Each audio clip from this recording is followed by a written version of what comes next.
Bueno, yo creo que ahora sí podemos arrancar, Gabriel. No sé cómo. Creo que sí. Dale, Jorge. Ok. Bueno, por respeto a las personas que ya estaban conectadas, vamos a arrancar con la charla. Nuevamente a todos, bienvenidos. Muchísimas gracias por acompañarnos. En nombre de Hansi Andina y en mío propio, les doy la más cordial bienvenida y les agradezco por su tiempo, por tomarse su tiempo de acompañarnos. Eh, Les preguntaba antes de iniciar qué expectativas tenían ustedes con esta charla. Esta charla les voy a hablar de mi experiencia. Cuando yo la recibí por primera vez, me abrió los ojos en muchos sentidos. Eh, Muchas veces decimos o creemos que tenemos conocimiento de los productos químicos, agroquímicos, pesticidas o como queramos llamarle. Creemos que los conocemos porque miramos el bote, porque vemos cómo se llama el ingrediente activo y murió. Pero no, realmente esto es un mundo que muy difícilmente yo se los voy a poder compartir en esta hora y piquito que estemos conversando. Eh, el título, yo les preguntaba que qué les dice o qué les da a entender las generalidades de los productos para la protección de cultivo, y se nos pueden venir muchas cosas a la mente cuando leemos el título de la charla. Yo lo que quiero es de que en este momento que estemos compartiendo, ustedes evacúen preguntas. Yo trataré de ser realmente lo más claro posible para que podamos todos entender y ver que el tema de agroquímicos es muy amplio y es algo muy bonito y que nos involucra productores, a vendedores, técnicos y a todos los que estamos metidos en el negocio de los productos para la protección de cultivo.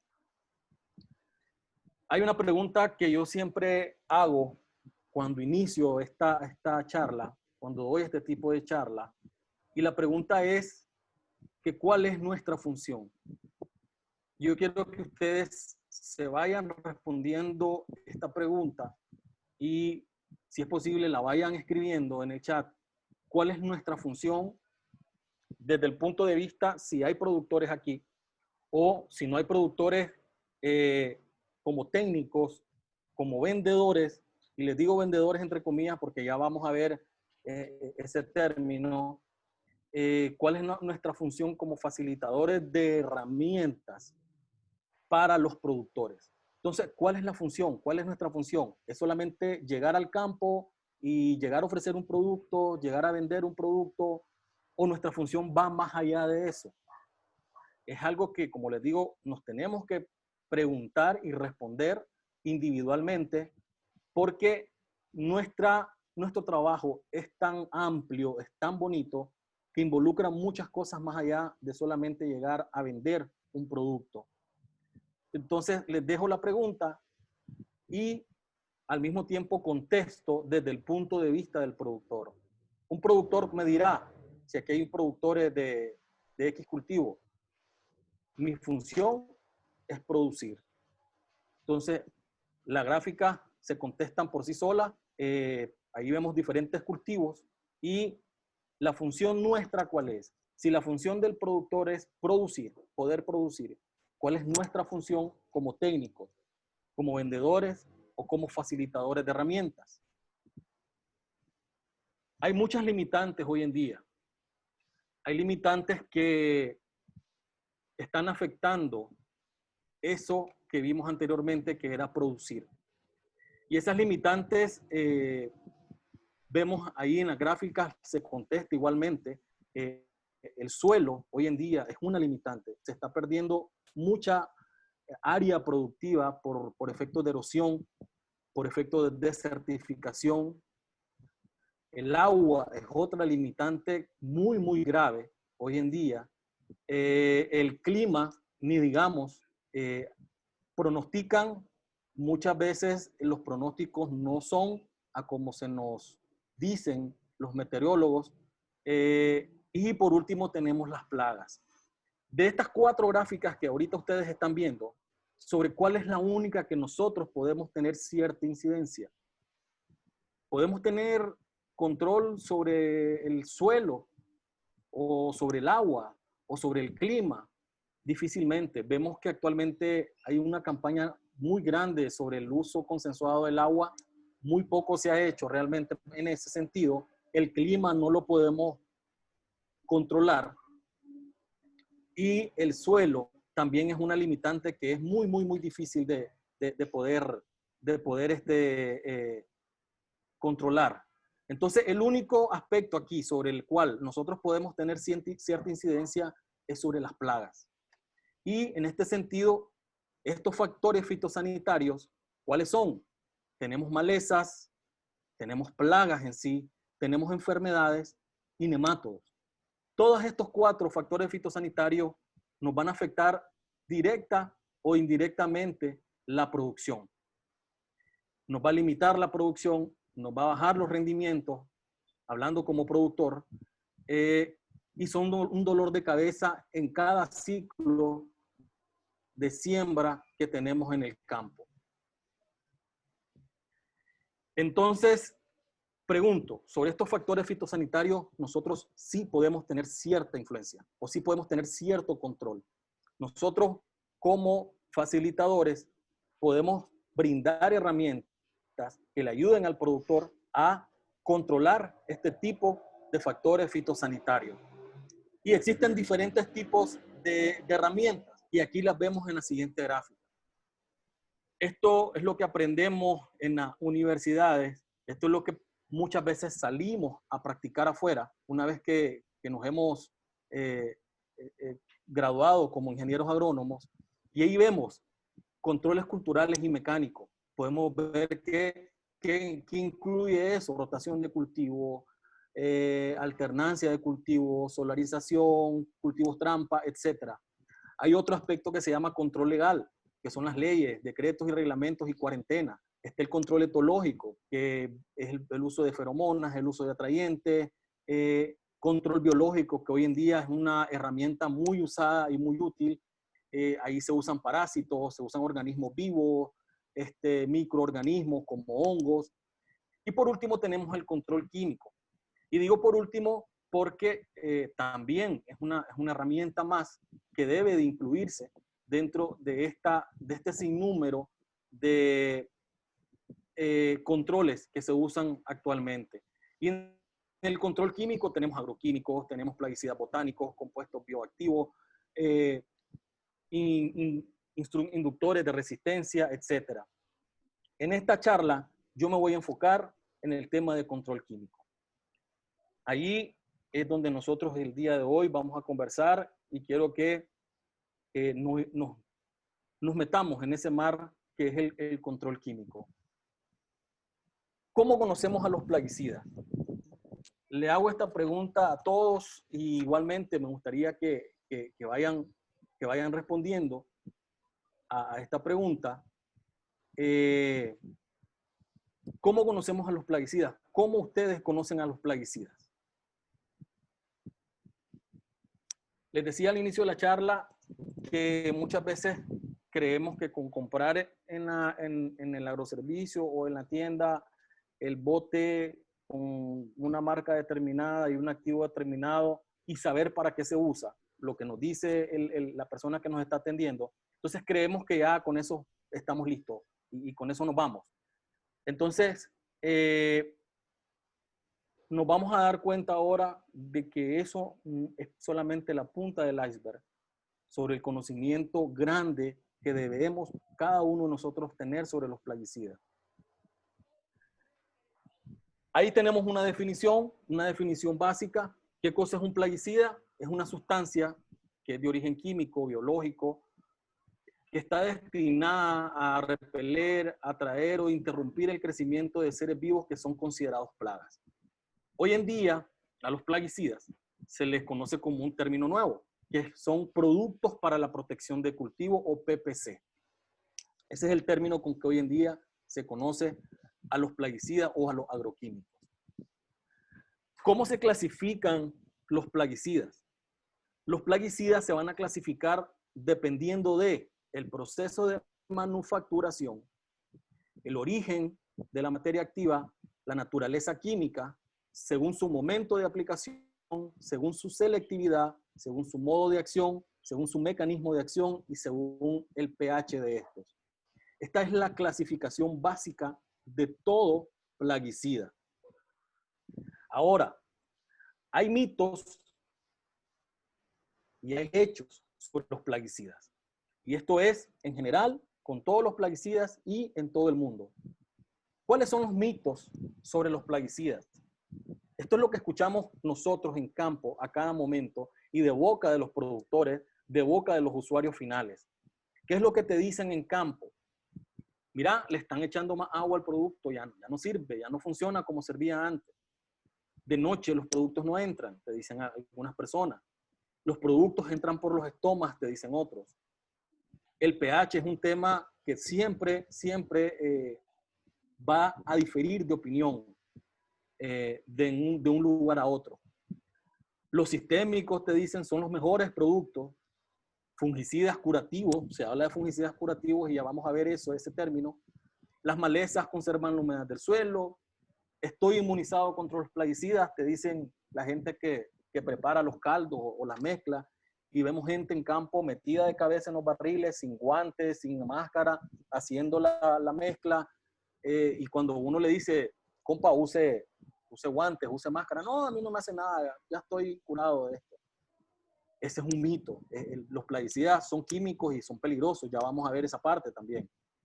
El producto esteriliza el suelo y ese producto produce vapores tóxicos, etc. Estos son muchas cosas entre tantas que oímos en campo. ¿Cuáles son los hechos en sí de los plaguicidas? No hay químicas nuevas, señores. ¿Saben cuánto tarda una empresa grande, una transnacional, no quiero decir nombres, pero de las que ya conocemos, en producir un activo nuevo? 10 años. 10 años y miles de millones de dólares para producir un activo. Entonces, hoy en día no hay químicas nuevas. Lo que hay hoy en día es mezcla de activos que hagan más efectivos los productos. En Hanse Andina nos especializamos en ese tipo de mezclas. Aquí como empresa nosotros tenemos muchos productos con mezclas de activos que ya se han usado, pero que la mezcla como tal los hace ser mucho más eficientes como producto en sí. No hay producto malo, sino que hay producto mal utilizado. Yo les puedo, o alguien les puede llegar a ustedes a vender el mejor producto del mundo. Pero si ese producto ustedes lo usan mal, con una subdosificación, o lo usan en un momento que no es, el producto no va a servir. Entonces, hay productos mal utilizados. Programas MIP, manejo integrado de plaga, eso es lo mejor, como les decía, incluir un producto biológico, un producto químico, usar los diferentes tipos de controles que anteriormente vimos. Hay mucho desconocimiento. Eso es lo que se mira en campo muchas veces. Hay mucho desconocimiento de los productos y por eso hay mala utilización de los productos. Cayendo ya en sí, en el tema, en la sustancia, vemos que un plaguicida está compuesto por dos partes. Un plaguicida está compuesto por un ingrediente o dos o tres ingredientes activos y los ingredientes aditivos. ¿Qué cosa es el ingrediente activo? Aquí vemos varios ejemplos. Un dicloruro de paraquat, un glifosato potásico, difluensurón, flutriafol, difeconazol, azoxystrobin, tiametoxan, emamectin benzoato. Eso es el ingrediente activo del producto. Ya vamos a ver la definición. ¿Y qué es un ingrediente aditivo? Es lo que acompaña, o mejor dicho, en dónde se va a diluir ese activo que vimos anteriormente. Tenemos un solvente que puede ser agua o puede ser grasa. Tenemos un portador que puede ser una arcilla de baja capacidad de intercambio catiónico en el caso de los productos sólidos. Tenemos un agente de suspensión igual, que puede ser agua o puede ser aceite. Tenemos coadyuvantes, que pueden ser siliconados como surfactantes, adherentes. Tenemos aceites que les ayudan a penetrar al producto. Tenemos estabilizadores como el emulsificante, espesante, humectante, dispersante, preservantes, antiespumantes y otros aditivos que ya son colorantes, eméticos, odorizantes, etc. Aquí me paro un poco porque quiero que quedemos claro en algo. ¿Qué hace diferente a un producto que tiene un mejor control o una mejor efectividad sobre un blanco biológico, llámese plaga, llámese maleza o llámese enfermedad, con otro que no lo tuvo o tuvo una efectividad muy baja? Les voy a poner el siguiente ejemplo. Tengo un producto aquí en mi mano que se llama Vengador y el ingrediente activo es fulanito de tal, con una concentración X. Y en la otra mano tengo otro producto que se llama Justiciero. Justiciero tiene el mismo ingrediente activo que tiene Vengador y la misma concentración. La diferencia que es el precio de venta. Vengador me cuesta, por ponerle un número, $10 el litro y Justiciero me cuesta $5 el litro. Entonces, viene un comprador o si yo quiero ofrecerle ese producto a un productor y me dice, mira, me dice, pero me estás robando. Me estás dando este producto que tiene igual concentración, el mismo activo y es mucho más barato. Son $5 de diferencia. ¿Vos sabés lo que hago yo con $5 de diferencia? Sí, yo sé lo que hace con $5 de diferencia. ¿Qué es la diferencia de precio? ¿Por qué esa diferencia de precio? No es porque los productores de Vengador se quieren ganar más dinero que los que producen Justiciero. La diferencia, señores, es eso que está ahí abajo y que se llama ingrediente aditivo.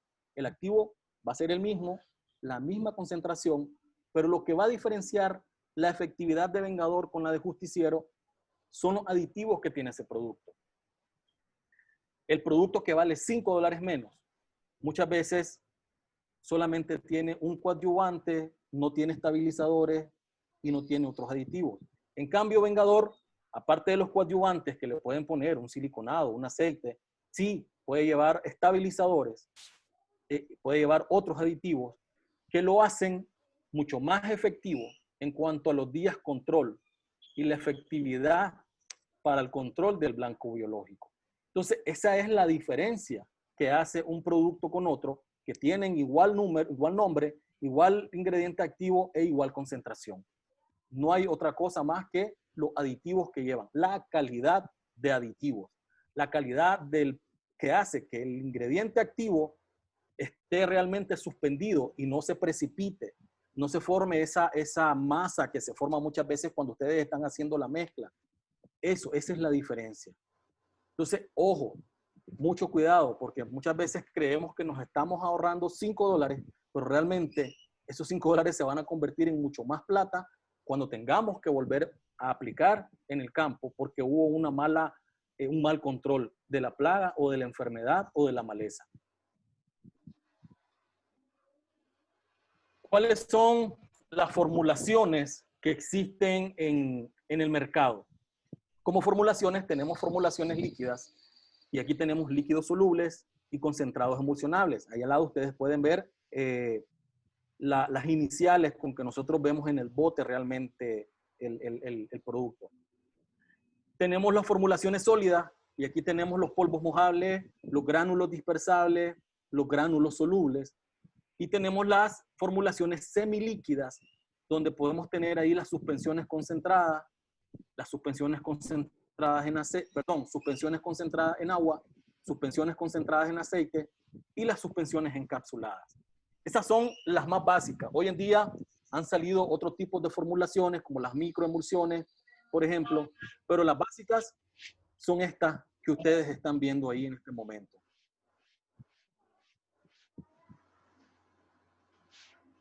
Hay dos conceptos que yo quisiera que hoy en día quedemos muy claros, porque muchos de nosotros los confundimos y confundimos al productor. Y yo he escuchado en campo, hablando a gente de mecanismo de acción, cuando se está refiriendo al modo de acción y viceversa. Entonces, tenemos que entender qué cosa es el modo de acción de un plaguicida y qué cosa es el mecanismo de acción de un plaguicida.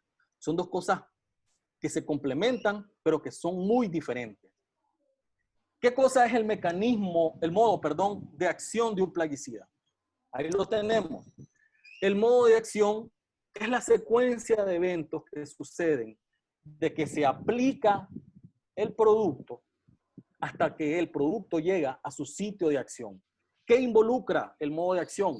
Involucra la aplicación, cómo lo voy a aplicar el producto, si lo voy a aplicar al follaje, si lo voy a aplicar al suelo, si lo voy a aplicar vía fertirriego, la deposición del producto. La deposición es la cobertura que va a tener ese producto sobre el follaje de la planta.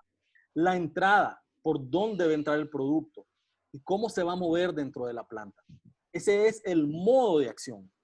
Mecanismo de acción es el proceso fisiológico que inhibe un plaguicida y el cual conlleva a la muerte de la plaga o la enfermedad. Es decir, el mecanismo de acción va a involucrar al ingrediente activo del producto. Y el modo de acción involucra a la formulación del producto. ¿Ok? Entonces, teniendo muy claro estos dos conceptos, nos vamos a que el modo de acción, como les decía anteriormente, tiene que ver mucho con el posicionamiento del producto. Y ahí muchas veces nosotros erramos como técnico, el productor erra porque aplica un producto al follaje cuando debería haberlo tirado al suelo o viceversa. Se le recomienda un producto al suelo y el producto no era ahí, iba a funcionar y lo tira al follaje. Entonces, fallamos nosotros y el productor también falla por no preguntar, por no posicionar bien y matamos al producto. Simplemente porque el productor dice, ese producto no me sirvió. Y difícilmente, es muy difícil, ustedes saben, recuperar la confianza de un productor. El mecanismo de acción tiene que ver con el tema de resistencia. Acordémonos que el mecanismo de acción tiene que ver con el ingrediente activo.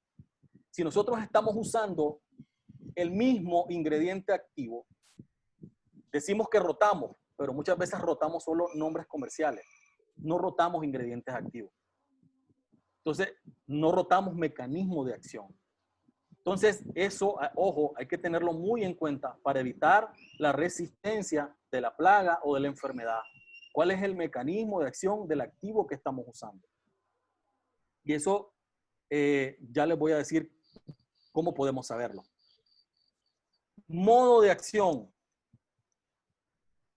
¿Cuál es el modo de acción de un herbicida? Por ejemplo, el modo de acción de un herbicida o es de contacto o es sistémico. El modo de acción de un fungicida puede ser protectante, puede ser curativo, puede ser erradicante o puede ser antiesporulante. Muchas veces vemos fungicidas que son tres cosas. Son curativos, erradicantes o antiesporulantes. Y vemos fungicidas protectantes meramente. Pero cada uno, estos son lo que involucra a los fungicidas. Y de los insecticidas, tenemos que pueden ser de contacto, de ingestión y fumigantes. De contacto, la palabra lo dice, el producto tiene que tocar a la plaga para poder matarla. De ingestión, la plaga tiene que comer o tiene que succionar para poder morir. Y el fumigante es el que usan en las bodegas para granos almacenados. Entonces, quedando claro del tema del modo de acción, vamos ahora a hablar en sí de lo que es el ingrediente activo y qué involucra el ingrediente activo. Vean, para dejar claro, cuando ustedes compran un producto, el producto trae en la etiqueta el nombre comercial, el ingrediente activo y la formulación, la concentración, más nada. Abajo ustedes pueden ver las recomendaciones de uso, recomendaciones para el medio ambiente, para el uso personal, etc. Estos conceptos que yo les voy a dar ahorita no los van a encontrar ni en la etiqueta ni en la información básica del producto. Entonces, yo les diría que de aquí en adelante, ustedes sean más curiosos y todos estos conceptos, ustedes los busquen en internet. Hay una página que yo les voy a dar el nombre al finalizar la charla, donde ustedes pueden entrar y ahí está toda esta información que ustedes están leyendo actualmente ahorita, en esta gráfica, ahí está para cada activo que hay en el mercado. Solubilidad, por ejemplo, de azoxystrobin, ahí pueden encontrar su solubilidad, su coeficiente de partición octanol-agua, peso molecular, etc. Para cada activo. ¿Para qué nos sirve esto? Esto nos va a servir para que nosotros podamos comparar nuestras fortalezas y nuestras debilidades de los productos que tenemos frente a los demás como vendedores. Y como productores, a ustedes les va a servir para el tema de rotación. Conocer más las moléculas que ustedes están usando y con qué otra molécula puedo rotarlo, como les decía anteriormente, para evitar resistencia. Vemos que el ingrediente activo involucra solubilidad, KOW o coeficiente de partición octanol-agua, pKa o pH, peso molecular, el coeficiente de absorción al suelo o KOC, que es muy importante, la vida media, el índice de lixiviación, presión de vapor y el factor de bioconcentración. En lo que es el movimiento en la planta en sí, vemos que tenemos productos que son protectantes, translaminares y sistémicos. Para el momento de aplicación, vemos que tenemos productos protectantes, antiesporulantes, curativos y erradicantes. Vean esta gráfica, por ejemplo. Siempre, yo me imagino que ustedes ya la han visto, es una gráfica muy interesante, porque esto nos da, por ejemplo, las etapas de desarrollo de un hongo. Vemos la gráfica en un dibujo, corte transversal de una hoja y podemos ver cómo es la etapa invasiva de un hongo. Pero abajo yo le puse realmente cómo se ve en la vida real esas etapas que vemos arriba. Entonces, cuando una espora llega y cae en la cutícula de una hoja, comienza el proceso de invasión. Entonces podemos ver ahí que está una etapa de germinación, el hongo, la espora cae, se da el momento de penetración, el hongo comienza a insertar la hifa dentro de la hoja, vemos el momento que se da la colonización, cuando ya el hongo es invasivo y está invadiendo el interior de la hoja. Aquí, en esta etapa de la colonización, ya está el daño, un daño causado a la hoja, al follaje. Y por último tenemos la esporulación, que es cuando ya el hongo ha invadido el interior de la hoja, esta comienza a reproducirse, comienza la esporulación y de nuevo repetimos el ciclo. En una hoja, yo les puse aquí una hoja de café porque es lo más típico, lo más clásico. Vemos que el proceso de germinación y de penetración no es visible. Es cuando decimos que el hongo es asintomático. No hay síntomas visuales. A menos que ustedes sean muy observadores, agarren la hoja y la pongan a trasluz para poder ver si ya hay presencia del hongo. Y díganme si miento. Cuando tenemos esta etapa, una etapa de germinación y penetración, difícilmente se da la aplicación de un fungicida en campo. No lo hace. Siempre el productor comienza a hacer sus aplicaciones cuando ya estamos en etapa de colonización. Ustedes pueden ver ahí que ya la roya ya está visible. Pero como les digo, ya el daño ya está hecho. Ya hay detrimento en el rendimiento de la planta. Y ni digamos que hay gente que comienza a aplicar cuando ya hay un daño irreversible y la hoja se va a caer. ¿Por qué les presento esto? Porque es importante que sepamos que las aplicaciones preventivas son las mejores que ustedes pueden hacer. Son las mejores que nosotros podemos recomendar. Y tenemos que recomendar aplicaciones preventivas para evitar el daño en la planta que al final va a venirnos en detrimento del rendimiento y el detrimento de la bolsa del productor. Entonces, ¿por qué les presento esto? Porque hay varios factores a considerar cuando estamos usando un producto. Primero, ¿penetra o no penetra en la planta el producto que estamos usando? O sea, eso tiene que ver eficacia y selectividad en el caso de herbicida. ¿Se moviliza o no se moviliza? O sea, ¿por dónde? ¿Por dónde se va a movilizar? ¿Y cuánto? Para saber el momento de aplicación, para saber los días control, que es importantísimo, para saber si deja residuos en alimentos para los productos que son muy tóxicos y tener en cuenta los días de carencia, por ejemplo.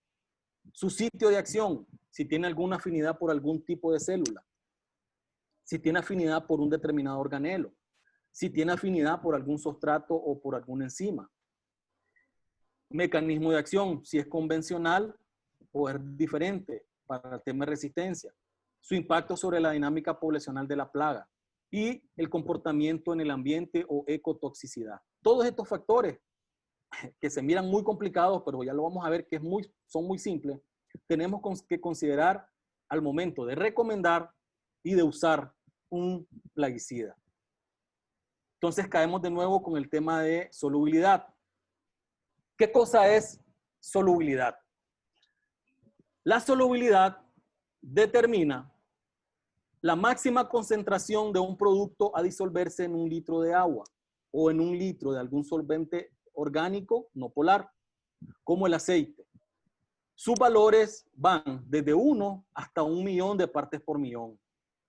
La solubilidad también es importante porque determina la posibilidad de entrada de un producto a través de las hojas de una planta. También condiciona el tipo de formulación de la cual va a comercializarse el producto en cuestión. En resumen, ¿qué cosa nos indica la solubilidad? La solubilidad nos indica qué entra y qué no entra dentro de la planta. Y si entra, ¿hasta dónde va a entrar? Si se nos va a quedar superficialmente como un protectante, si va a tener cierta penetración en la cutícula o si se va a meter hasta la cocina, como decimos popularmente. Eso tiene que ver mucho, o eso está determinado por la solubilidad de un producto. La solubilidad puede ser de tres tipos o de 3 maneras. Un producto puede ser hidrosoluble o afín con el agua. Puede ser liposoluble o afín con las grasas. Y puede ser insoluble, que no es soluble ni en agua ni en grasas. ¿Por qué es importante también el tema de solubilidad? Como les decía, porque la solubilidad va a determinar la formulación del producto, porque tiene que ver muchísimo con la mezcla del tanque. Y esto es un tema aparte, pero solamente lo quiero mencionar, porque muchas veces por no tomar en cuenta la solubilidad del producto, podemos hacer una melcocha en el caldo que estamos preparando. Por no saber ese orden de mezcla, porque todos los productos deben de tener un orden, comenzando por los de más difícil dilución, terminando con los de más fácil dilución. Si no respetamos ese orden, podemos causar que los productos, un antagonismo entre los productos y al final nos van a causar un problema de fitotoxicidad o bajo control sobre la plaga o la enfermedad. La solubilidad tiene que ver mucho con la entrada en las hojas. Repito, hasta dónde debe entrar, si entra o no entra, cómo se va a mover en la planta. Tiene que ver mucho con la bioconcentración, que ya es un tema que nos toca a nosotros, si nos va a afectar de alguna manera en la penetración en nuestro cuerpo y con la toxicidad crónica. Todos esos aspectos involucran la solubilidad de un producto. En esta gráfica ustedes pueden ver, este es un corte transversal de una hoja. Y ustedes pueden ver ahí que la cutícula de la hoja, que es lo que nosotros vemos encimita, está formado por ceras, por cutinas y por pectinas. Las ceras son grasas, la cutina está formada por una mezcla de grasa y agua y la pectina es totalmente hidrosoluble. Entonces, los productos insolubles o de baja solubilidad son aquellos que nosotros llamamos protectantes. No pueden entrar a la planta. Como dice la palabra, son protectantes. Quedan en la superficie cuando ustedes lo aplican y su función es evitar que las esporas que caigan germinen. Esa es la función de un producto insoluble. ¿Cuál es la desventaja? Si llueve, se va a lavar. Productos lipofílicos. Ellos tienen la capacidad, por ser afines a las grasas liposolubles, ellos se van a quedar entre la cera y la cutina de la hoja. No pueden penetrar más allá porque son grasa. Y la grasa queda atrapada en la grasa de la hoja. Mientras que los hidrosolubles son los que tienen la capacidad de entrar hasta el mesófilo de la hoja, hasta el centro de la hoja. Estos nos van a servir para, en primer lugar, si es un fungicida, para hacer un control del hongo que ya está en estado invasivo dentro de la hoja, matar ese hongo, y en el caso de las plagas, para matar aquellas plagas chupadoras que se alimentan de la savia de la hoja. Entonces, teniendo este concepto, aquí podemos ver, por ejemplo, los herbicidas. Los herbicidas, tenemos los productos que son baja solubilidad o de contacto, los liposolubles y los postemergentes, que tienen la capacidad de entrar hasta el centro de la hoja. Aquí podemos ver esta tabla, la solubilidad de algunos herbicidas más comúnmente que encontramos en el mercado. Por ejemplo, tenemos un dicloruro de paraquat. Su solubilidad en agua, recuerden que nosotros, yo les dije al inicio, ¿cuáles son los valores? Desde 1 hasta 1 millón de partes por millón. Entre más grande es el número, si es afín con el agua o afín con la grasa, es mayor la hidro o la liposolubilidad. Por ejemplo, el dicloruro de paraquat tiene 700.000 partes por millón de solubilidad en agua. Es un producto afín con el agua, es hidrosoluble totalmente. Miren la solubilidad en grasa, es insoluble. Es insoluble. ¿Cuál es su formulación más común? Solución líquida. Con solamente nosotros ver la formulación de un producto, podemos ver, ese producto es lipofílico, ese producto es hidrofílico. Glifosato potásico, 920.000 partes por millón. Solubilidad en grasa, muy baja. Glifosato isopropilamina, 680.000. Igual, la solubilidad en grasa, muy baja. Glufosinato de amonio, otro producto hidrosoluble. Dicamba, también producto hidrosoluble. Estos productos que son hidrosolubles, en el caso de los herbicidas, son los productos que queman de contacto, los que cuando entran en la planta ni cuenta se da a qué hora entraron y la va a matar. Va a matar instantáneamente la planta. Esos son los productos herbicidas que son hidrofílicos. En el caso de los que son lipofílicos o afines a las grasas, son los productos selectivos en el caso de los herbicidas. Podemos ver aquí propanil, por ejemplo. Tiene una solubilidad en grasa, miren, 698.750 partes por millón y apenas 225 partes por millón en agua. Es un producto lipofílico, igual que el pletilaclor, butaclor, pendimentalina, ametrina, diurón, atracina. Todos estos son productos que son realmente afines a las grasas, lipofílicos y que van a tener cierta selectividad. Aquí yo puse Tiobencar porque es una molécula que nosotros tenemos actualmente en el mercado. ¿Qué cosa es Tiobencar? Tiobencar tiene una solubilidad en agua de 16.7 y una solubilidad en grasa de 500.000 partes por millón. La formulación que nosotros tenemos de este producto es microemulsión. Entonces es un producto lipofílico. Este es un producto preemergente total. Nos vamos con los insecticidas. En el caso de los insecticidas, tenemos productos liposolubles con cierta hidrosolubilidad que se van a quedar en la cutícula de la hoja y tenemos productos que son más hidrosolubles, que van a entrar más al centro de la hoja.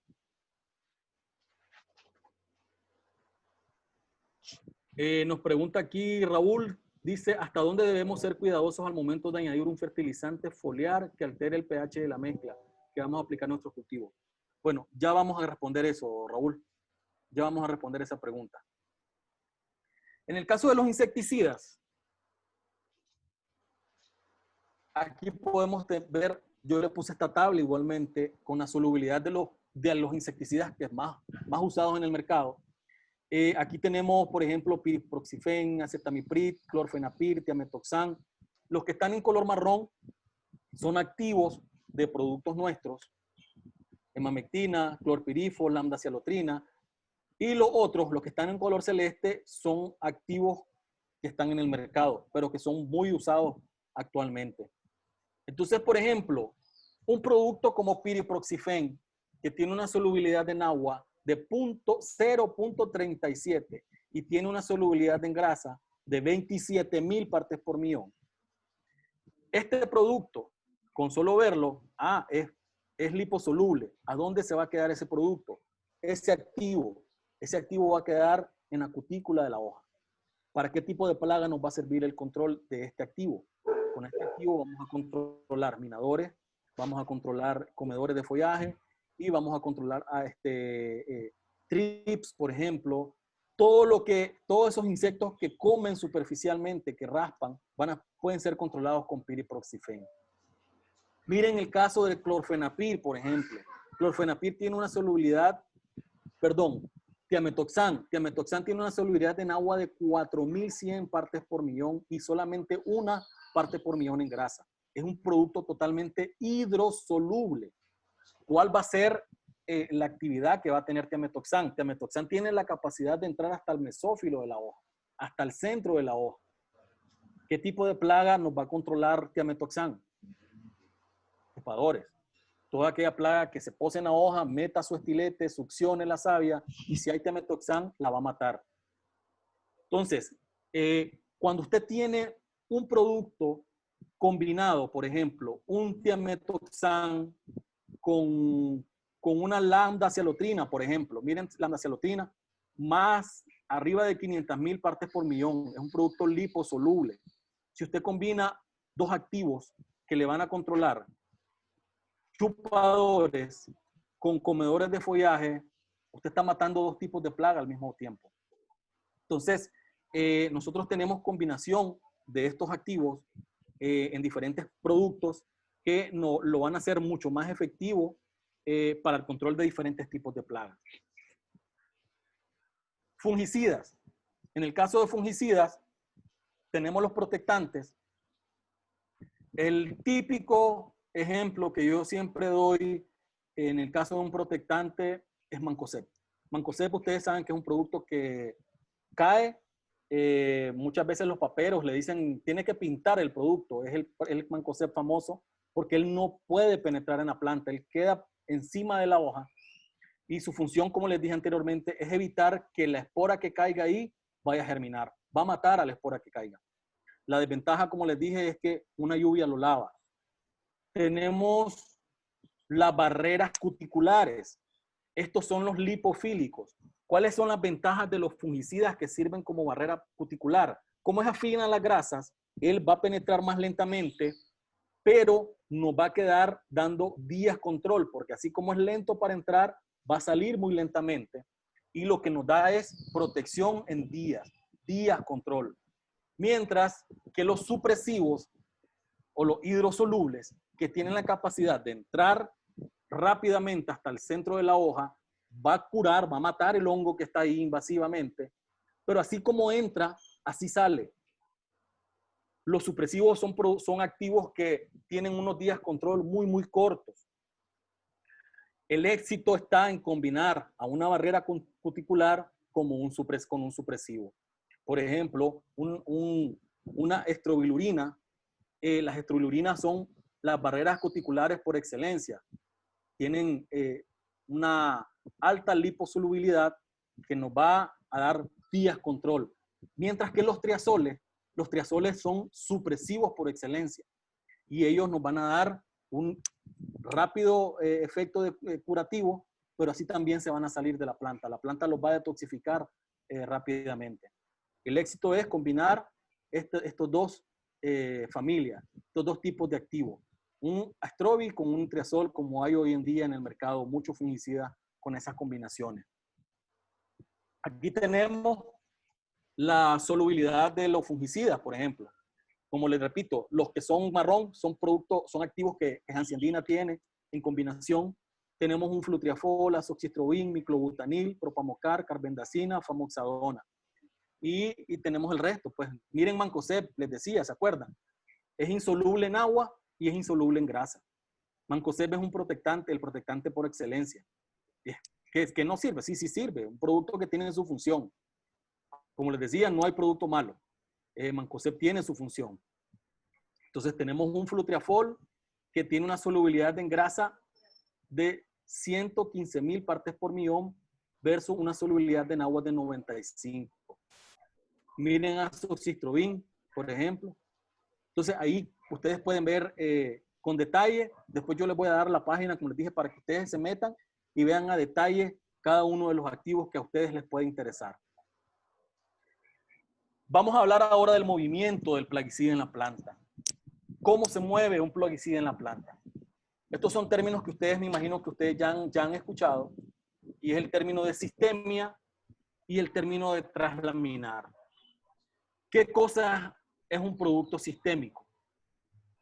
Un producto sistémico se le llama así porque usa una de las dos vías de la planta, del traslado de sustancias en la planta. O usa el xilema o usa el floema. Por eso se le llaman sistémicos. Entonces tenemos que el xilema transporta en un solo sentido un movimiento acropetal de abajo hacia arriba, transporta agua y minerales, no hay paredes entre las células, están muertas, y las paredes son de lignina.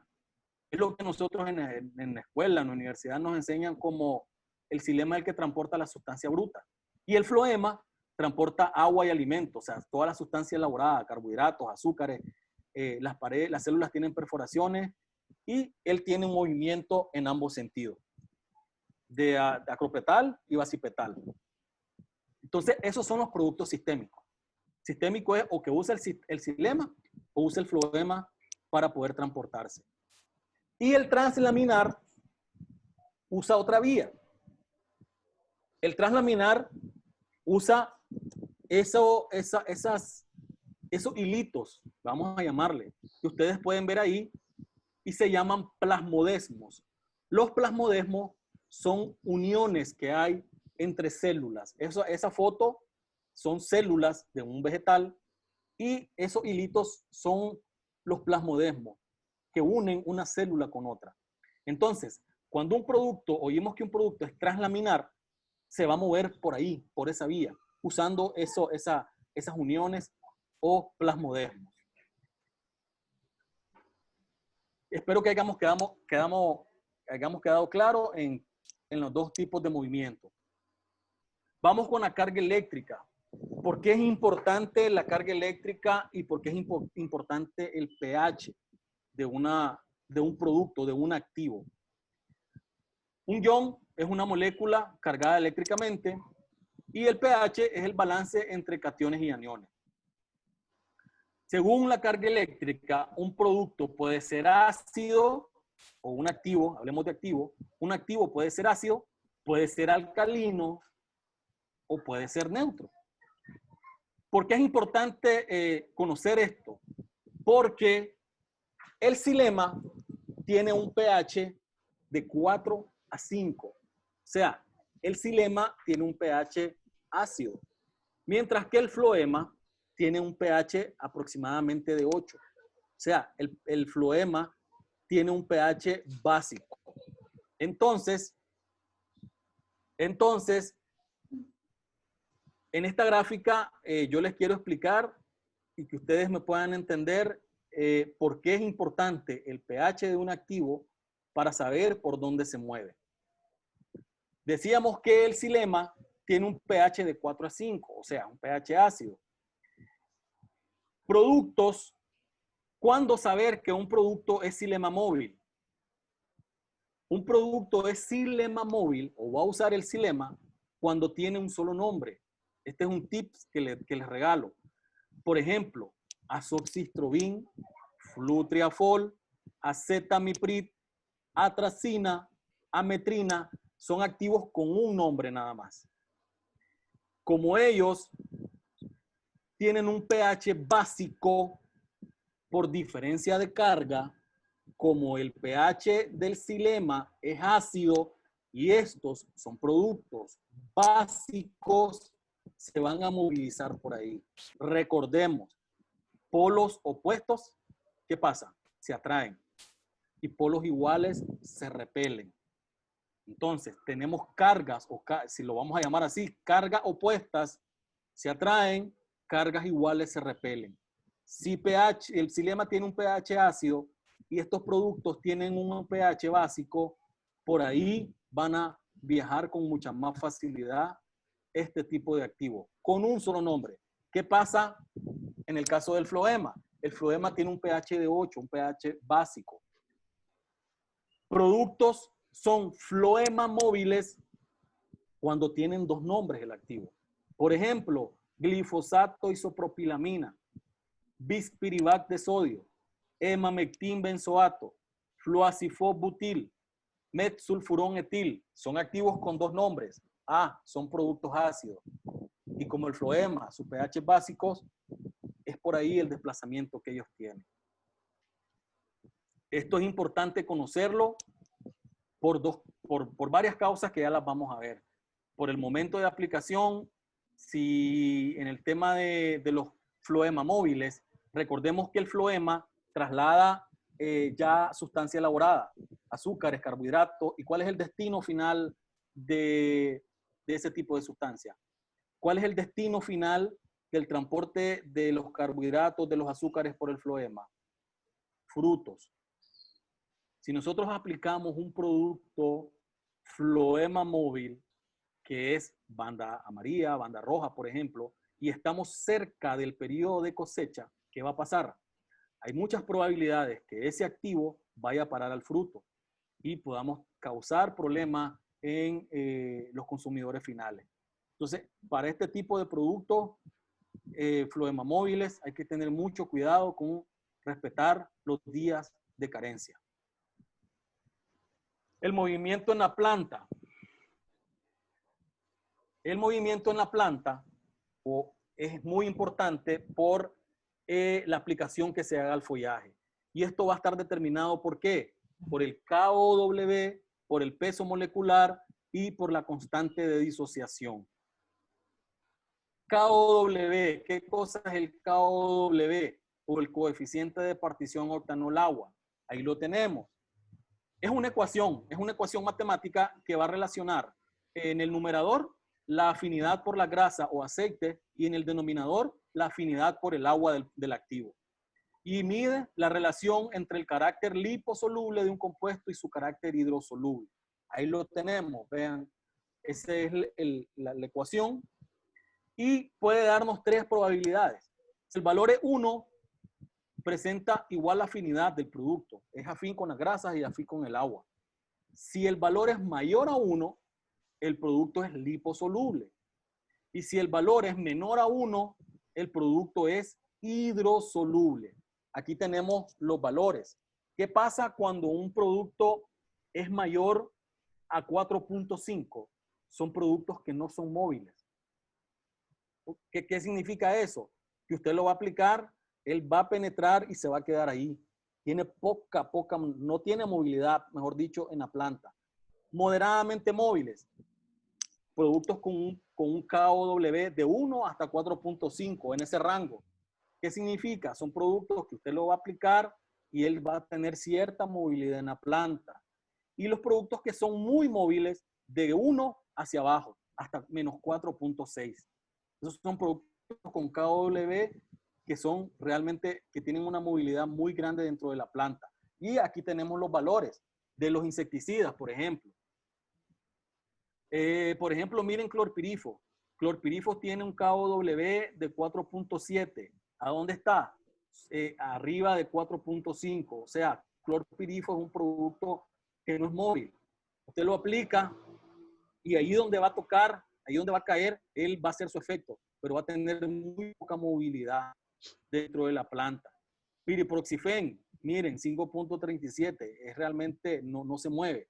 Y tiametoxan anda en menos 0.13. O sea, es un producto, miren, muy móvil, tiametoxan. Igual que acetamiprid. Lambdacialotrina anda en 6.9, es un producto que no se mueve. Igual que mamectin benzoato. Entonces, igual, esta tabla, ustedes la pueden encontrar, estos valores, para hacer un estudio más detallado de los activos que a ustedes les interesen. Fungicida. Ahí tenemos los valores de los KW de los fungicidas. Y el peso molecular está muy relacionado con lo que estamos viendo ahorita. El peso molecular va a determinar la velocidad de movimiento en una planta. Indica el peso del producto. Ahí tenemos los valores. Están los valores que son desde arriba de 200, productos muy rápidos, de 201 a 400 moderado, 401 a 600 muy lento, y mayores de 600 son activos con un peso molecular muy lento. Ahí están los valores. Teobencar anda en 200, en el caso de herbicida, 257.8. ¿A dónde está? Está entre 201 y 400, un movimiento moderado, por ejemplo. Glifosato, 169.1, abajo de 200. Son productos muy rápidos. En el caso de los insecticidas, igual, ahí podemos ver la lista de los activos. Vean emamectin benzoato, solo para darles el ejemplo. Emamectin benzoato tiene un peso molecular de 1008.24. Es un producto muy, muy, muy lento. Pero así como es de lento, él va a tardar en salir de la planta y emamectin es un producto que realmente da muchos días control cuando usted lo aplica. Y está destinado específicamente para el caso de comedores de follaje. Aquí tenemos el caso de los fungicidas. Igualmente tenemos la tabla con todos los pesos moleculares. Igual pueden ver estos datos posteriormente. El movimiento de los plaguicidas, pues esto ya lo vimos. Por dónde se van a mover por el xilema, quiénes se mueven por el xilema, básicos y neutros, y por el floema los ácidos. Sistemia, la hidrosolubilidad, a mayor hidrosolubilidad, mayor sistemia. Esto tenemos que tenerlo claro. Entre más hidrosoluble es un producto, va a tener mayor sistemia dentro de la planta. Y en cuanto a la carga eléctrica, ácidos, ya sabemos, se mueven por el floema, alcalinos, se mueven por el xilema. El caso de residuos en fruto, que les decía anteriormente, hay que tener muy claro el movimiento, por dónde se va a mover ese producto. En el caso de los ácidos, porque se mueven por el floema. Y la hidrosolubilidad, qué tan hidrosoluble es el activo que estamos usando. Porque entre mayor hidrosoluble sea, es más probable que él vaya a llegar hasta el fruto.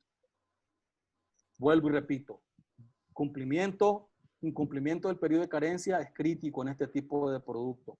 Y por la falta de degradación. O sea, difícilmente si ustedes aplican un activo que es floema móvil con una carga toxicológica alta, que se vaya a degradar si no respetamos las carencias, los días a cosecha.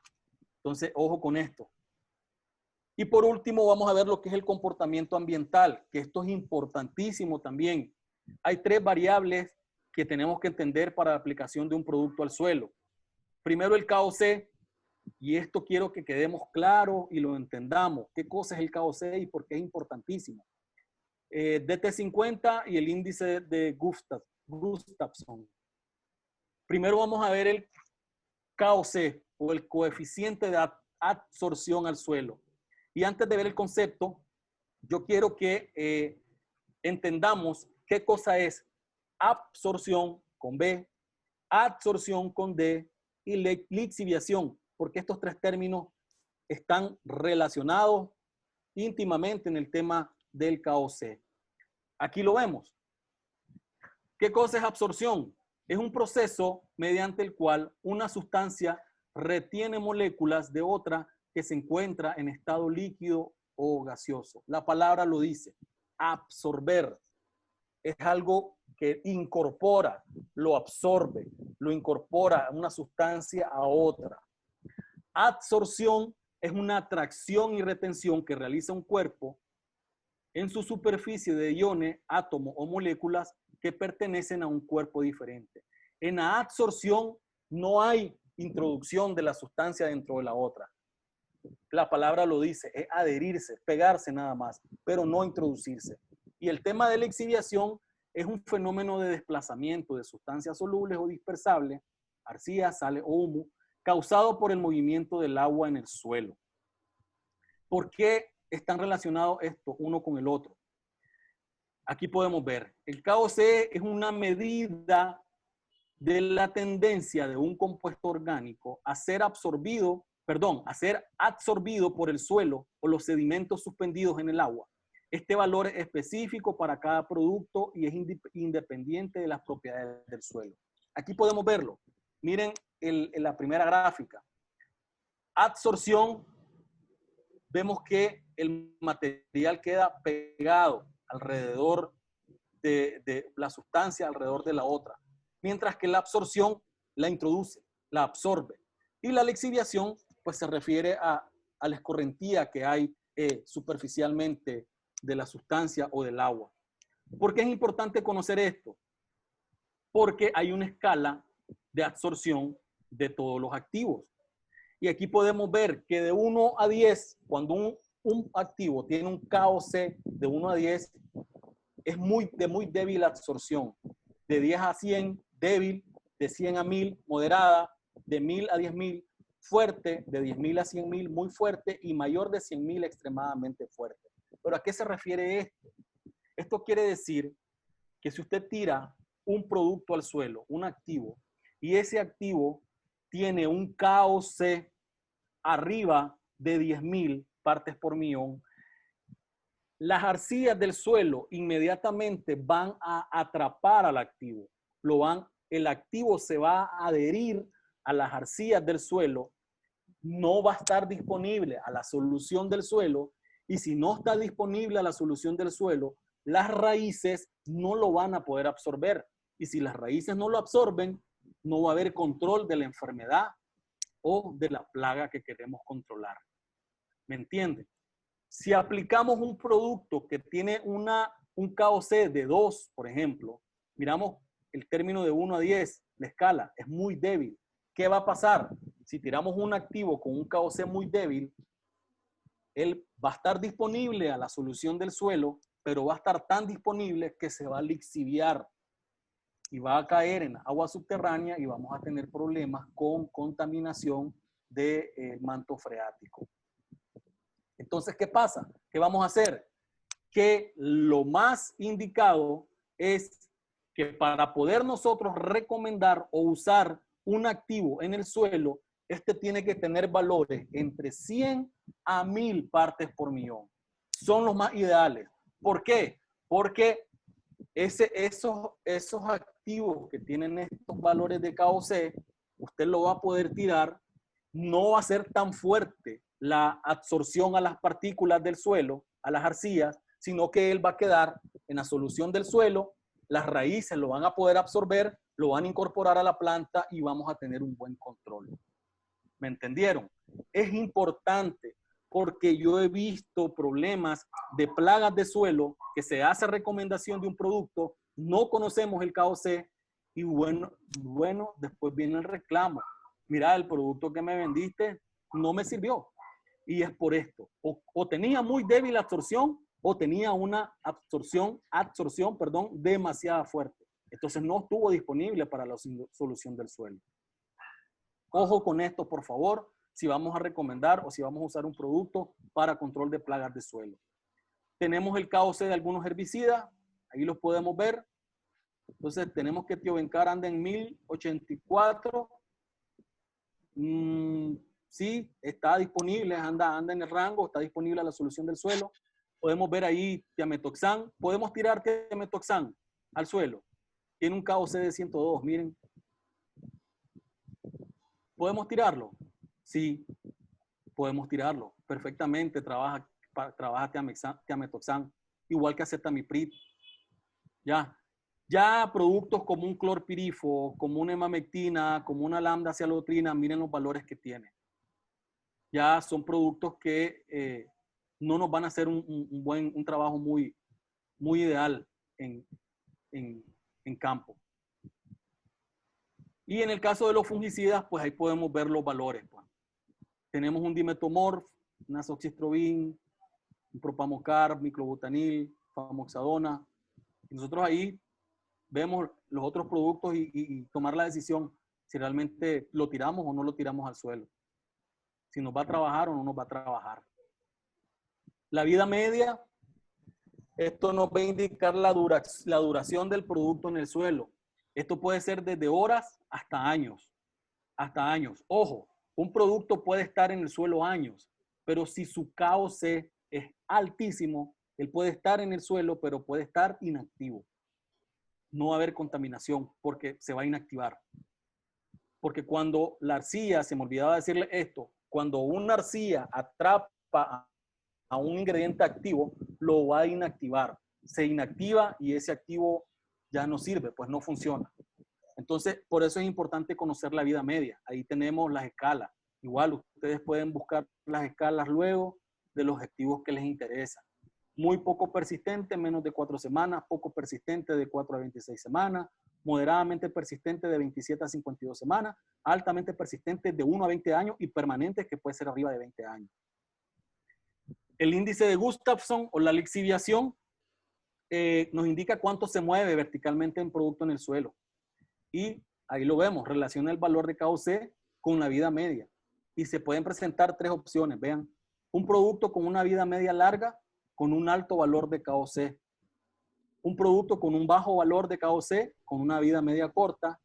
Y el producto con bajo valor de KOC con larga vida media en el suelo, y este es el que más se lixivia. Este es el que tenemos que tener mucho ojo porque es el que nos puede causar contaminaciones de agua subterránea. Aquí están los valores. Aquí los pueden ver. Y ahí están en una sola tabla están todos los valores de los plaguicidas según su lixiviación. La presión de vapor, ¿qué cosa es? A mayor presión de vapor hay una mayor volatilidad. A mayor temperatura hay una mayor volatilidad de los productos y se expresa en diferentes unidades. El valor referencial es 1 milipascal. Y para que entendamos el término, la volatilidad representa la tendencia del plaguicida a pasar de la fase gaseosa, a la fase gaseosa, perdón.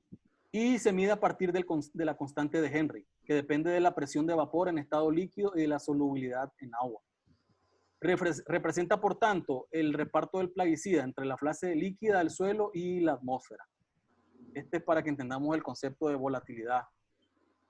Y aquí tenemos los valores.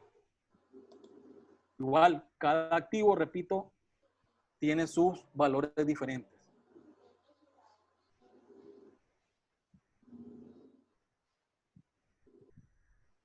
El factor de bioconcentración se refiere al cuidado que nosotros tenemos que tener con la manipulación del plaguicida, porque esto nos indica si el plaguicida tiene una baja, una moderada o una alta probabilidad de que se concentre o se nos vaya penetrando en la piel. Recordemos que nosotros tenemos grasa en nuestro cuerpo. Nuestra piel está formada por grasa. Entonces, si el producto tiene una bioconcentración muy alta, hay mucha probabilidad que ese producto se vaya acumulando en nuestra piel. Esto es para los que manipulan muchos plaguicidas. ¿Se acuerdan que al inicio yo les dije que hay gente que dice, a mí no me pasa nada, y se meten de cabeza en el barril a hacer la mezcla y todo, y dice que no les pasa nada? Sí, no les pasa nada en el momento, porque esta bioconcentración no se da de un día a otro, sino que se da con el paso del tiempo. Y allá a los años es cuando vemos los problemas que se nos presentan de salud. ¿Cuáles son los productos de bajo riesgo? Aquí lo vemos, miren, clorotalonil, picloram, abamectina, azoxystrobin, etc. Los de mediano riesgo, piraclostrobin, tifloxystrobin, fipronil, propiconazol. Y los de alto riesgo, ojo, pendimentalina, endosulfán, ese pues ya salió del mercado, novalurón, clorpirifos, alfacipermetrina, oxiflorfen. Estos hay que tener muchísimo cuidado, que tienen un alto riesgo de concentrarse en nuestro cuerpo. Y esto es como un resumen, esto que les estoy presentando ahorita. Este es como un resumen de toda la charla, ya vamos terminando. ¿Y qué es lo que dice este cuadrito? Bueno, a menor peso molecular de un producto, hay mayor entrada en las hojas y hay menor penetración por la piel. Un producto con menor peso molecular. A mayor hidrosolubilidad, hay mayor movilidad, menos selectividad, menor riesgo de bioacumulación y menor riesgo de toxicidad crónica, los hidrosolubles. A mayor peso molecular, hay menor entrada en las hojas, ¿se recuerdan? Peso molecular limita el movimiento, hay menor entrada en las hojas, pero hay mayor penetración por la piel. A mayor liposolubilidad, hay menor movilidad, pero mayor selectividad en el caso de herbicida. Mayor riesgo de bioacumulación y mayor riesgo de toxicidad crónica. A mayor acidez, movimiento por floema, no nos olvidemos de eso, mayor riesgo de residuo en fruta, ojo. A mayor alcalinidad, movimiento por xilema, menor riesgo de residuos en frutas. Menor KOC y mayor vida media, mayor efecto preemergente en el caso de herbicida, pero hay mayor riesgo de lixiviación. Y a mayor presión de vapor, mayor efecto fumigante, pero hay mayor riesgo de inhalación.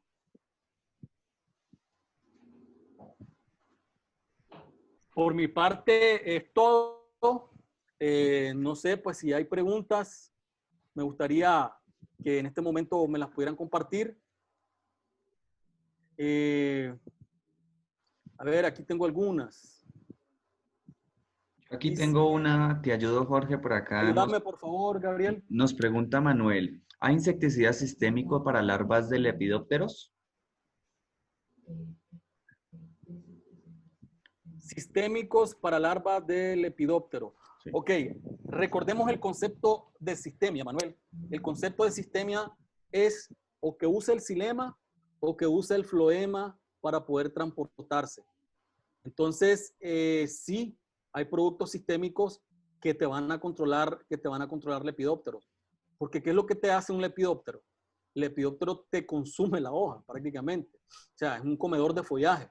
Entonces, si está comiendo el follaje y hay producto que se está moviendo, ya sea por el xilema o el floema, se va a envenenar, se va a intoxicar y va a haber control. Entonces, sí hay productos sistémicos que te van a controlar el lepidóptero. Muchas gracias, Jorge. Tengo aquí otra pregunta. ¿Los productos para control de gusanos, entonces, todos son lipofílicos? Ok, está un poco relacionada con la pregunta que acaba de hacer Manuel. Recordemos que el tema del lipofílico se refiere a la penetración en la hoja, hasta dónde va a llegar. Entonces, sí, el concepto del lipofílico, para el caso de insecticida, ¿verdad? El concepto del lipofílico te indica que un comedor de follaje va a estar más, o un producto lipofílico, perdón, va a estar más disponible para un comedor de follaje que para un chupador. Recordemos que para el control para un chupador, el chupador tiene que meter el estilete y hasta dónde llega el estilete. Es como un zancudo con nosotros. El zancudo te mete el estilete en la piel y te succiona la sangre. Llega hasta donde ya comenzamos donde está disponible la sangre. Entonces igual pasa con un chupador. Él va a meter el estilete hasta el mesófilo de la hoja y va a succionar. Mientras que el gusano no necesita, él come, él tira el bocado y arranca el pedazo de hoja y, como decía en la respuesta anterior, si hay producto en la hoja, se va a envenenar y lo va a matar. Ok, muchas gracias, Jorge. Tengo otra pregunta. ¿Cuál debe ser el orden para una mezcla correcta en un tanque? El orden de los productos, supongo que hace referencia. ¿Cuál es el orden de los productos? Correcto, muy buena pregunta. El orden debe ser el siguiente. Usted tiene que comenzar por los productos de más difícil dilución. ¿Y cuáles son los productos de más difícil dilución? Los sólidos. Recordemos que nuestros productores tienen la costumbre de hacer bombas. Aquí en Nicaragua les decimos bombas. Hacen una mezcla hasta de 9 productos. Y te combinan un foliar con un fungicida, con un insecticida. Esto lo hacen por diferentes razones, ¿verdad? Para aprovechar el momento de aplicación y por el tema de costo. Ok, entonces, ¿qué es lo que va primero? Primero vamos a hacer, tenemos el tanque de agua, tenemos el barril. Lo primerito que usted va a hacer es, en el agua, es echar el corrector de pH o el corrector de dureza. Lo primero que va a hacer. Va a ver cómo está el pH de esa agua, va a ver cómo está la dureza de esa agua, para que no tengamos problemas de desactivación de activos de nuestros productos. Echamos, una vez que ya hicimos echamos el corrector de pH y el corrector de dureza, vamos con los productos de más difícil dilución. ¿Cuáles son? Polvos mojables. Si tenemos en la mezcla un polvo mojable, entonces vamos a hacer eso. Antes hacemos una premezcla. Agarramos un balde, echamos el producto ahí y mezclamos bien. Recordemos que esos son los que cuestan más diluir. Una vez que lo tenemos bien diluido, lo echamos al barril. Si tenemos gránulos dispersables o gránulos solubles, serían el segundo lugar, porque esos son sólidos, pero son de más fácil dilución. Echamos el gránulo soluble, el gránulo dispersable, igual, hacemos la premezcla, lo tiramos al barril. Luego, si ya no tenemos sólidos, vamos con los líquidos. Pero dentro de los líquidos también hay un orden. ¿Y cuál es el orden? Primero vamos con las emulsiones concentradas o suspensiones concentradas. Igual, premezclamos. Si tenemos un EC o un SC, mezclamos y echamos. Y por último, van las soluciones líquidas o los SL. Sí tenemos. En este caso también tenemos el tema de los foliares. Los foliares muchas veces son hidrosolubles, son de muy fácil dilución. Entonces igual, esos van de último. Porque eso los echamos y los se mezclan ahí nomasito se diluye y van al tanque de agua. Entonces, si respetamos esa mezcla, ese orden de mezcla, perdón, difícilmente vamos a tener problemas en cuanto a que se nos haga melcocha, se nos haga un chingaste en el fondo, problemas de boquilla, taponamiento de boquilla, se da por una mala mezcla. Si respetamos este orden, vamos a tener muy buen éxito y muy buen control de los productos. Muchas gracias, Jorge. Tengo aquí una pregunta de John Sarabia. ¿Un producto liposoluble no puede viajar vía suelo o sí? Más allá del tema de liposolubilidad, Johnson, ahí tenés que ver el tema de KOC. Recordemos lo que te dije. Un producto sí puede ser liposoluble, pero ahí tiene que ver más que nada el KOC. Si el KOC de ese activo sea lipo o hidrosoluble, si el KOC anda en el término que vimos, para que funcione, para que esté disponible la solución del suelo, él va a trabajar. Recordemos algo, que cuando nosotros tiramos un producto al suelo, ¿cuáles son los medios por que va a ser absorbido? O puede ser absorbido por la raíz, por los pelos radiculares, o puede ser absorbido por el punto de crecimiento de esa planta. Entonces, o puede viajar vía floema o puede viajar vía xilema, no importa. Aquí lo importante y lo básico es de que el KOC sea disponible para la solución del suelo. Ok, Jorge, nos preguntan acá, el caso para el control de liriomisa, ¿cuál sería el mejor producto o cuál sería el mejor control para esta plaga? ¿Dónde afecta el liriomisa? Liriomisa afecta en la superficie. Cuando nosotros miramos una hoja dañada por liriomisa, podemos ver los canales por donde ha hecho en la hoja. Entonces, ¿qué tipo de productos son los más efectivos? Podrían ser los más efectivos para este tipo de plagas. Son aquellos liposolubles que tengan una liposolubilidad alta, que se queden ahí, que trabajen en la superficie, en la cutícula de la hoja, para que tengamos un buen control. Ok. Jorge, otra pregunta. ¿El clorpirifos no es recomendable aplicarlo al suelo o sí? Fíjate que aquí en Nicaragua el clorpirifos se usa mucho al suelo. Realmente es un producto que se tira al suelo, se tira incluso vía fertirriego y tiene muy, muy buen control de plagas en el suelo. Entonces, yo te diría que sí, se puede usar. Lo único que hay que tener mucho cuidado con, ya sabemos que el clorpirifos, ¿verdad? Es un producto por la formulación, el tipo de formulación que tenga. Hoy en día tenemos, en clorpirifos tenemos la común que es la S, creo, S o SC, y la otra que viene microencapsulada.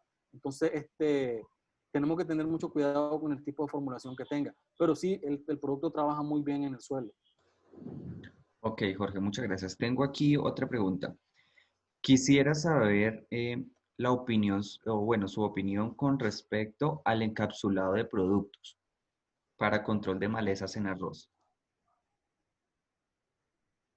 Ok, en el caso de las microencapsulaciones, ¿cuál es,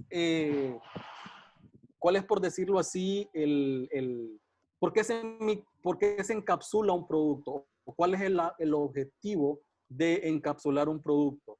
Hoy en día el encapsulamiento de los activos es para que esté su disponibilidad sea más lenta, sea su disponibilidad sea un poco más lenta en el suelo y dure más tiempo.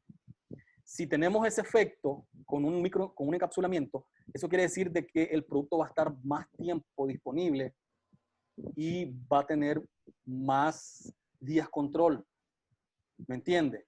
Entonces, en el caso de los herbicidas de arroz, para el control de malezas, un producto microencapsulado o encapsulado, el objetivo es que esté más disponible y haya un mejor control de la maleza. A diferencia de los productos cuando vienen en otros tipos de formulaciones, que hace su efecto de control, su quema, por decirlo así, y la planta lo puede la maleza lo puede detoxificar más fácilmente. En el caso de los encapsulados, no. En el caso de los encapsulados, su formulación permite que su control sea más efectivo por la disponibilidad en el tiempo. Ok, Jorge, creo que por el momento no tenemos más preguntas. Eh, si quieres invitar a nuestros participantes a las próximas charlas. Sí, claro que sí. Antes que nada, pues agradecerles por el tiempo que estuvieron aquí con nosotros, acompañándonos. Muchísimas gracias. Los invito a que estén pendientes de nuestras páginas de Instagram, de Facebook, para nuestros próximos webinars. Espero de que esta charla le haya servido de algo. Estamos a la disposición, Hansen Andina está en la disposición para poder seguirles dando capacitaciones. Ustedes pueden contactarnos, pueden contactarme a mí personalmente si ustedes desean alguna consulta y yo les puedo ayudar. Estoy a la disposición eh, y me pueden escribir a mi correo j.rodriguez@hanseandina.com. Estamos a la orden. Listo, Jorge. Ahí en el chat les puse el correo para las personas que quieran escribirnos. Muchísimas gracias a todos por su tiempo y esperamos que participen en futuros seminarios de Hanse Andina. Encontrarán información, como lo comentó Jorge, en nuestra página web www.hanseandina.com/webinars. Muchísimas gracias a todos. Okay. Estoy ahí viendo, Ah, perdón, Gabriel, estoy sí, viendo ahí algo que me están preguntando sobre sí, la dirección web que les dije que les iba a dar, sí. donde pueden encontrar la información. Entonces, si gustan, yo les puedo compartir eh, cómo hago, Gabriel, para salirme de aquí de la presentación y compartirles la página para Tienes que que darle detener. ¿a dónde? A ver, detener. Permítanme, disculpen. Listo, ya. Ok, Ahora listo. vuelve y ahora busca la página de internet. Ok, Listo. Entonces, miren, la página de internet es, ya se las Le das doy, compartir pantalla nueva. es esta que está aquí. Ya se las doy. La estoy abriendo. Esta página es muy importante que la tengan, guárdenla. Y ahí como van a ver, ok, compartir pantalla. Me dicen si la están viendo. ¿La están viendo? Ahí ya la vemos hoy. Ok, entonces esa es la página, miren. Esta es la página, se llama PPDB, Pesticide Properties Database. Y aquí ustedes pueden encontrar, están en orden alfabético, todos los activos que hay en el mercado. Todos ustedes se pueden meter ahí. Por ejemplo, me voy a meter aquí, acetamiprid. Ustedes le dan acetamiprid. Y aquí, ustedes pueden ver ahí toda la información de ese producto. Es un insecticida, un neonicotinoide, los nombres comerciales. Aquí está la solubilidad en agua, miren, 2950, solubilidad en grasa, 6.54. Aquí está la masa, la densidad, la DT50. Ahí está todo. Ahí está el KOC, miren, KOC de 200, etcétera. Entonces, esa es la página. Úsenla, es muy bonito porque aquí ustedes pueden ver todo lo que es las propiedades de los activos que ustedes están usando. Muchas gracias, Jorge. Ok. Bueno, si no tienen más preguntas, por mi parte es todo. Les agradezco de nuevo y feliz noche a todos. Que tengan muy buena noche. Hasta luego y muchas gracias Buenas por noches, hasta participar. luego. Muchísimas gracias.